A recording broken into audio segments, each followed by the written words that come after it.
Good morning, Philippines. Today I want to talk to you about the Patòk Jeep or Jeepney.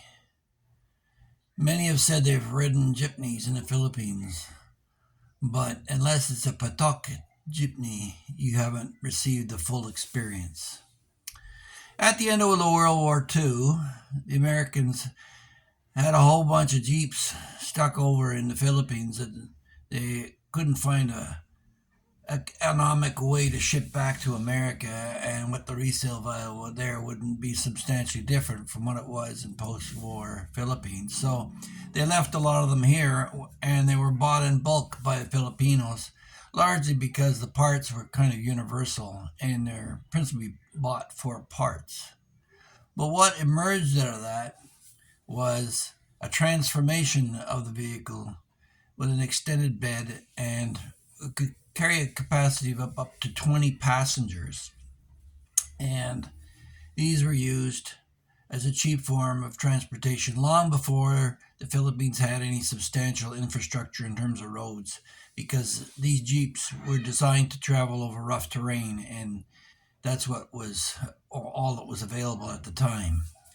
So after a while, things evolved, and there was a drive to make the experience more meaningful. People didn't want to ride in an ugly Jeep. So, around Rizal, a province of Metro Manila, there evolved the Patòk Jeep, which is a Jeep which is highly ornate, a lot of sometimes tribal graphics on it, and it has a sound system that literally is like a ghetto blaster that will blow through town. The idea of the Patòk Jeep was to be an entertainment experience. The whole trip was supposed to be a ride. In the morning, when you're going to work, they would play out loud and uplifting music to get you fired up for work. And at the end of the day, when people came home tired, they would play mellow tunes and love ballads and that type of thing across the sound system of these beautiful hand painted Jeeps. Now, they did have some with decals, but they opted more for the artwork that was available simply because it was cheaper. But also, an airbrush in the skilled hands can create some absolutely fantastic work. The Patòk Jeep was unique in that it had an opening on the roof, which they jokingly called the air conditioner, and they would refer to them sometimes as top downs. And along with that, they had what they would call a boomerang on the front. It was shaped like a boomerang, but placed like a set of horns in the front of the Jeep.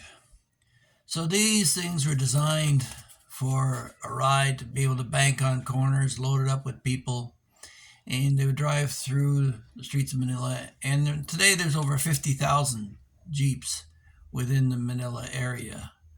And the bulk of them are the original diesel powered smoky black smoke. And there's been a drive to replace them with more economical and environmentally sensitive vehicles. Now, when you get on the Jeep, when you're standing at the side of the road, you put your hand out. Now, quite often there's a rider in the back with along with the driver who will spot you and tell the driver to slow down and stop. And you hop aboard and you shuffle along the benches on either side until you get to your stop. And some of them have a cord you can pull on that illuminates a light to let the driver know. But quite often, what most people I've seen is they just take a peso coin and they tap on the bar, click, click, and that carries right to the front. And they hear you and they'll stop to let you off or on.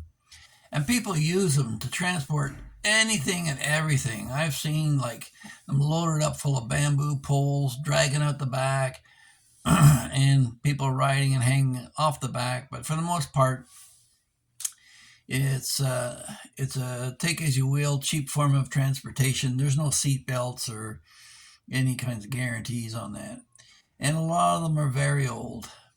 But if you get a chance to ride in a Patòk Jeep, do so. They're principally in Manila. There's some around in other areas, but they're the cream of the crop. They're a real experience, and you'll never find a more enjoyable ride with a group of people listening to tunes and enjoying each other's company. So, if you found any of this interesting, please big like, share, and subscribe. And join me in other videos in my library below. And take care. Make a comment if you like as to what else you'd like to hear about. And we'll talk to you in the next one. Have a great day. Bye.